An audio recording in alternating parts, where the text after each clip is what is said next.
Ayan, hello, good morning. Good morning mga idol. Welcome po muli sa ating channel dito sa Uno Online TV channel. Ito pong muli ang inyong lingkod, si Boyet, ay muling bumabati sa inyo ng isang magandang umaga. Saan man kayong panig ng ating bansa naroon, Mapa, Luzon, Visayas, Mindanao, ay binabati ko kayo ng isang magandang umaga. Well, mga idol, shoutout muna sa inyo lalo sa ating mga subscriber dyan, sa ating mga viewer, gayon din sa ating mga follower. At syempre, kung bago ka pa sa channel kong ito, huwag mo naman kalilimutang mag-subscribe at pumindot ng ating bell button para lagi ka ring updated sa ating mga video. Well, mga idol, samahan nyo ako sa maikling sandali ng ating kwentuhan upang may makasama ako hanggang sa dulo ng programa natin ito. Alam nyo naman, ang programa natin ito ay nauuko lamang sa mga bagay na pinagkukwentuhan natin sa larangan ng social media. Pero ang paksa ng ating pagkukwentuhan sa mga oras nito, mga idol, may kaugnayan pa rin ito doon sa mga tinatawag na kababalaghan. Dahil naumpisahan na rin lang natin yung mga naukol sa kababalaghan. Nabanggit ko na sa inyo na sa mga nakaraang video ko na bagamat ako'y hindi ghost explorer o ghost hunter o kung ano pa man na ghostbuster, pagdating sa kababalaghan, malaki ang aking naging karanasan. Tulad ng mga tinatalakay ng iba natin mga ghost explorer dyan, mga haunted house, sa mga lugar na mga masukal, yung mga lugar na di umano maraming engkanto, maraming mga elemento. Pagdating sa ganyang mga bagay, mga idol, siya lang masasabi ko sa inyo, ako'y may karanasan din sa larangan ng ganyan mga kababalaghan. Dahil itong inyong lingkod, hindi nyo na itatanong, nagkaroon tayo ng kaibigan na marunong sa larangan ng mga esprekitik na tinatawag o yung mga orasyon. At dahil dyan, tayo ay nabahagian ng konting esprekitik na siya namang napakinabangan ko sa panahon nung ako'y nagpipintura pa sa mga bahay na aming mga nadidistinuhan bilang isang pintor. At nabanggit ko na nga sa aking mga pagbibideo o sa aking mga pagbablog na naging karanasan ko rin yung makasagupa ng mga ganyan mga kababalagan sa mga bahay na aking nadidistinuhan upang pinturahan.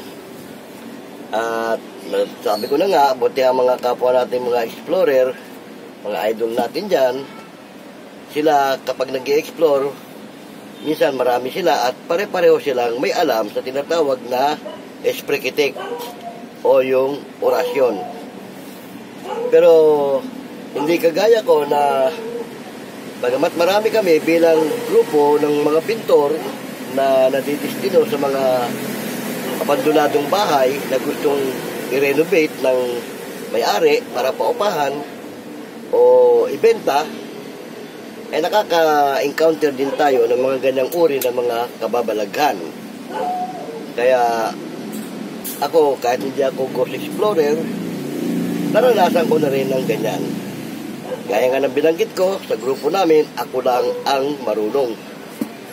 Ang mga iba kong kasama ay walang alam.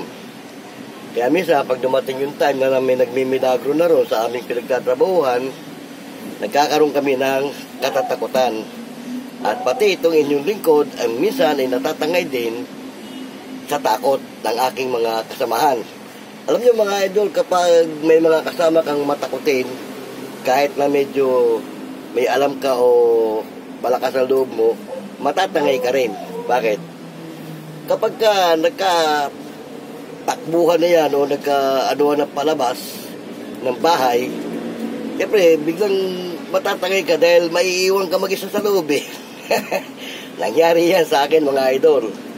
Pati ako napatakbo palabas. Dahil may mga pangyayari doon sa ginawa namin na talaga namang nagmilagro doon sa loob ng bahay eh. Dili mo, tanghalin tapat yung pintuan eh, nagbukas sara eh. Oo. Pagkatapos eh, yung telepono nagre-ring, wala namang linya. Putol ang linya. Oo. At nung sagutin nga nung kasama namin yun eh, natulala eh. O, di ba? Sinong hindi matatakot? At normal sa ating mga tao ang matakot dahil tao lang tayo. O, ang espiritu natin galing sa itaas, tunay. Ang makakaharap natin, masamang espiritu. O, sinong hindi matatakot? Pero dapat, huwag mong pairalin yung takot at huwag mong ipapadaig sa kalaban yung espiritu na ibinigay sa iyo ng itaas. Oo, kaya nga binuhay dahil dyan sa espiritong yan eh, na pinagkaloob niya eh. Ganoon mga idol, tayo naman ay nagkukwentuhan lang sa mga ganong mga pangyayari. Ngayon, pag-usapan natin yung tungkol sa sinasabi nilang yung portal patungo sa kabilang mundo. Oh. Alam niyo mga idol, yung portal, nabanggit ko na doon sa mga nakaraang video ko, marami yan. Hindi lang yan iisa. At hindi lang yan sa iisang lugar mo matatagpuan. Kapag ang isang lugar, nabanggit ko na may engkanto, may portal na pinagdadaanan yan. Dahil ang portal, yan yung landas patungo doon sa kanilang mundo. Palabas naman dito sa ating mundo. At ang mga malalakas na engkanto, tandaan nyo mga idol, kayang magbukas ng portal yan kahit saang lugar. Pagka gusto niyan lumabas, kahit sa loob ng bahay mo, pagka gusto lumabas ang engkanto, gustong dumaan dyan, magbubukas ng portal yan sa loob ng bahay mo. Oo. Kahit sa mga dingding, mga pader, o kung saan pa man. Kaya nga, pag portal ang hahanapin mo, marami. Kahit saan yan. At pagkakadugtong-dugtong yan, nabanggit ko na nga doon sa una kong video. At ang palatandaan mga idol na may portal ang isang lugar, sa loob man ng bahayan, sa dingding man ng pader yan, o kung saan pa man, ang palatandaan na may portal ang lugar na yan, kapag napatitig ka sa isang lugar na parang umaalon, may portal yan. Ang tingin mo dyan, umaalon. Ba't umaalon? Dalawang klase lang yon. May lumabas doon o merong pumasok. Kasi yan, pag may lumabas dyan dadaan. Tapos yan nga, nabanggit ko na counterclock. Pakaliwa, pakanan ang ikot. Kapag may lalabas dyan, umiikot yan. Pag nakalabas na, at umaalon na yan, umaalon. O, gumaganong-ganon yan, umaalon. Yan ang palatandaan ng isang lugar na may portal. At pagka nakakita ka ng ganyan, huwag kang lalapit basta-basta. Baka ikaw ay mahigop niyan. Parang magneto yan eh. Na yan eh, yung pag natignan mo yan, parang maiinganyo ka, lalapitan mo yan. O parang, ano kaya to? Maalo no? Lalo't wala kang kasama. Huwag kang lalapit sa ganyan. O, dahil yan, kapag oras, nagkataong pasara na yan, baka ikaw ay mahigop niyan. Oo, hindi ka na makakabalik. Alam niyo, kukwento ko sa inyo, no? Kasi nabanggit ko na sa nakaraang video ko, may nakasama kami, yung manggagamot na sinasamahan ko dati, meron kaming nakasama na merong third eye. Ang sabi nga niya, ang portal pag nakasara, walang sino mang makakakita. Oo. Walang sino mang makakakita niyan. Pero pag yan, bukas, kahit ordinaryong tao, yung nga, nabanggit ko na, pag nakakita ka ng parang umaalon, portal yan. Yun sinabi nga niyang palatandaan. Pero pag sarado yan, wala ka makikita. Sila lang ang makakakita na yung lugar na yan may portal. Bakit ko nalaman yan? Dahil nung nasa Bataan kami, yung kawayanan, puno ng kawayan, nabanggit niya, sabi niya, may portal dyan, ayan o. Sabi ko, saan? Wala man ako nakikita. Ayan, sabi niya, sa gitna ng kawayanan. Malalaman mo na portal yan kapag ka napatsyempong may lumabas dyan. Pag natignan mo yung lugar na yun na parang umaalon, napalatandaan na may portal. Nangyari yon bandang hapon. Nandun kami sa babuyan namin. Malapit lang sa babuyan namin. Nasa likod lang ng babuyan namin, yung kawayanan eh. Nung nag-iikot-ikot ako, napadaan ako doon. Tinitignan-tignan kong ganun. Nakita ko nga, yung gitna ng kawayanan, parang umaalon siya. Sabi ko, ito na yung sinasabi. Dalawang klase yan. Kung hindi may lumabas, may pumasok. Oo, kasi ang makapagbubukas lang daw ng portal, sabi niya, yung mga malalakas na engkanto. Ano mo, prinsipe, hari, reyna. Pero yung mga ordinaryong engkanto, hindi nila mabubuksan yan. Wala sa kanila ang susi niyan. Yon. Nung nakita ko na, parang umaalon.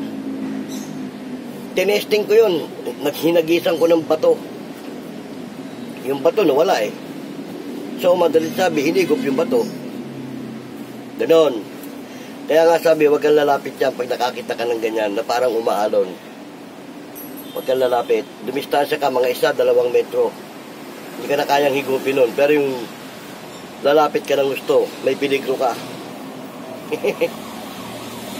Kaya doon ako naniwala na may lugar talaga na may portal. Oo, yung lagusan, kung tawagin nga yan, lagusan, patungo sa kabilang mundo. Oo. At ang mga engkanto, may kanya-kanyang kaharian. Oo. Diyan sila dumadaan sa portal, paglalabas sila, papunta rito sa atin. Pag meron silang gustong kunin, lalabas yan. O kaya meron silang gustong pagharian o pagpugaran. Yung nga sabi niya nung may kasama naming may third eye kapag lumabas yan at nagustuhan yung lugar mo, mananatili yan dyan. Oo, kaya nga sabi nila, may engkanto rito ayun yun. Alam, lalo nung compound, bakuran, magandang bahay, may bakuran.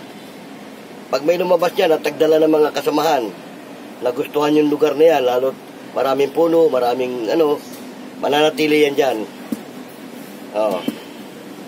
Pero yan, sabi niya, kapag kaya nandiyan na, yan ang mga pag nasagi mo, siyempre hindi mo sila nakikita Sabi nga nung meter na nakakilala namin, magpapakita lang sa'yo pagka kursunada ka, pero pag hindi ka kursunada, hindi mo yan sila makikita.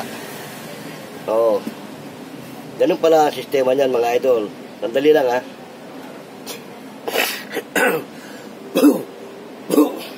Excuse me Medyo inuubo tayo ng konti. Pero okay lang. Patuloy natin. Kaya nga, yung napag-uusapan natin yung tungkol sa kaharian ng mga engkanto. Totoo yun, may mga kaharian ng engkanto. At may kanya-kanya silang kaharian. Oo. Nabanggit ko na sa nakaraang video ko, 3 uri pala ang engkanto. Yan din ang sinabi nung kasamahan naming may third eye.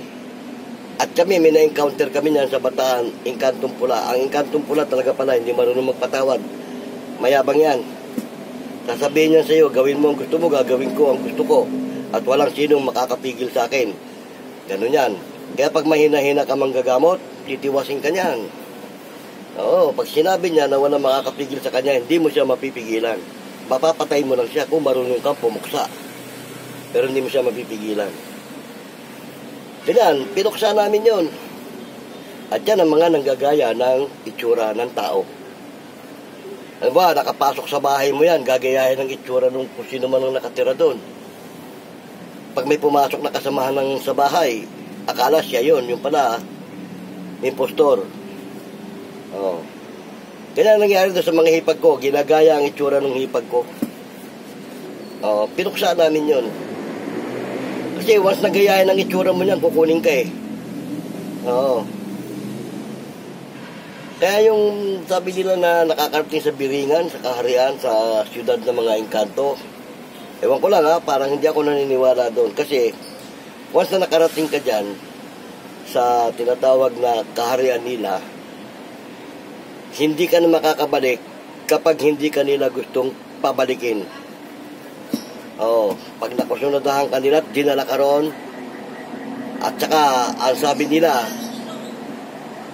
pag ikaw doon nakapasok doon, yung katawan mo mismo, hindi maiiwan dyan, kasama sa loob. Oo. At ang ibang oras nila, ibang araw nila. Pag nakapasok ka doon at pinayagan kang makalabas, pag binilangan mo ng oras, inisip mo, 1 oras lang ako doon Pero paglabas mo rito, hindi mo alam, bumilang ka na pala ng buwan. Nangyari yan, mga idol, doon sa kakilala namin, na bigla na lang nawala yun. Bigla na lang nawala. Meron na siya pinuntahan lugar, bigla siya nawala. Hindi na natagpuan. Yun yung mga nahihigop ng portal. Baka nakakita siya ng sinyalis ng portal, yun nga, umaalon-alon, baka nainganyo siya. Kasi may inganyo ka dyan Nainganyo siya, lumapit siya, nahigop. Oh. Pero yun, sabi niya, nung nakalabas siya, ang sabi niya, dati siyang may kaibigang engkanto na gusto siyang dalhin doon sa kaharian, ayaw lang niya. So, nung parang lalo sa kanya yung engkanto dahil ayaw niya, parang kumbaga, iniwanan na siya. Inayawan siya, kumbaga, marap siguro ng ibang magiging kaibigan na pwedeng dalhin doon. Madali sabi, nakarating siya roon. Doon sila nakita nung kaibigan niyang engkanto. Yun ang nagdala sa kanya palabas. Imbes matuwa yung engkanto na kakilala niya, dahil nakapasok siya doon, nagalit, nilabas siya. Oo. Ay sabi nga niya wala pa raw yata siyang kalahating oras na nandun sa loob. Ang ganda raw talaga ng loob. Oo, napakaganda raw. Malayong-malayo dito sa atin ang itsura. Ang sabi niya wala pa raw siya atang kalahating oras na nakapasok nung nagkita sila nung kaibigan niya.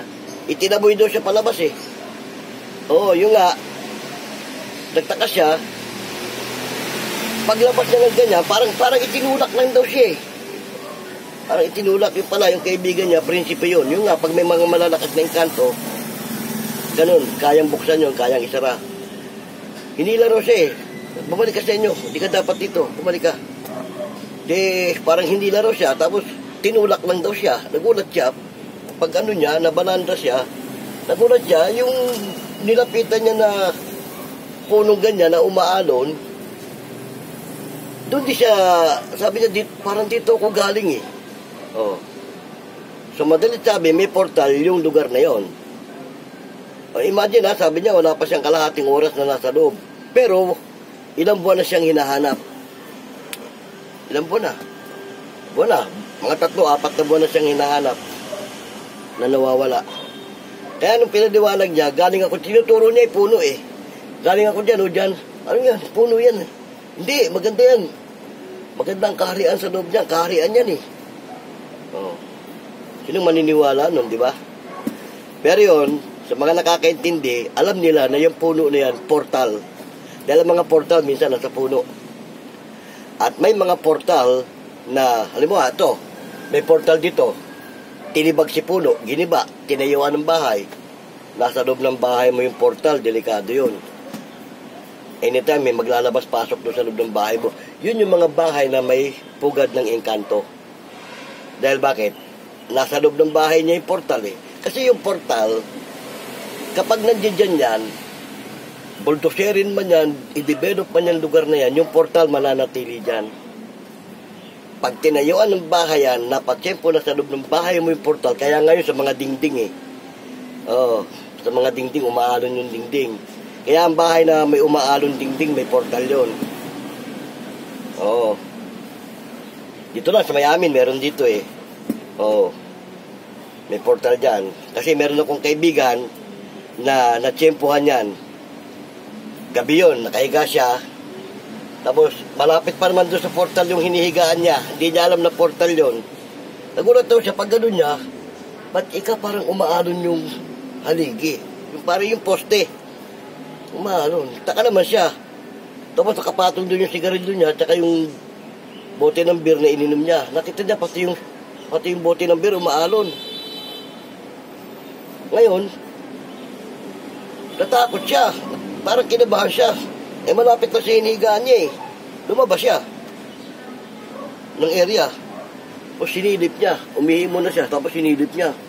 Pagtingin niya, wala na, hindi na umaalon. sa kanya nilapitan. Nung magkakwentuhan kami, sinabi ko sa kanya, mabuti na lang, hindi ka Antimano, lumapit doon. Oo. Kung Antimano, lumapit ka, pagbangon mo, lumapit ka ron. Dalawang klase lang yun. Baka mahigop ka kasi yun, kaya umaalo yun. Baka may lumabas doon.